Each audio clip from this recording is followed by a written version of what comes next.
তাও 20 বছর আগে থেকে 11 দিনের আন্দোলনের ফলে না আমাদের অপমান ছাত্র জনতা হইবে না। আমরা জাতির অপমান, এই অপমান দীর্ঘদিন সহ্য করা যাবে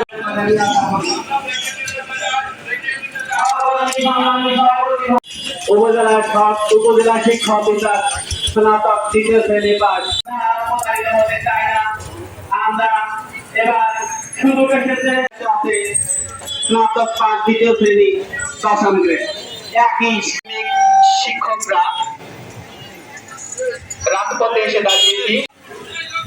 সুকান্ত ভট্টাচার্য লিখেছেন ক্ষুদ্রাগ্রামে প্রাথমিক শিক্ষাকে বাধ্যতামূলক শিক্ষা হিসেবে ঘোষণা করা হয়েছে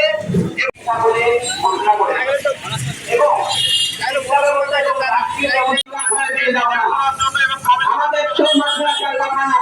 আমাদের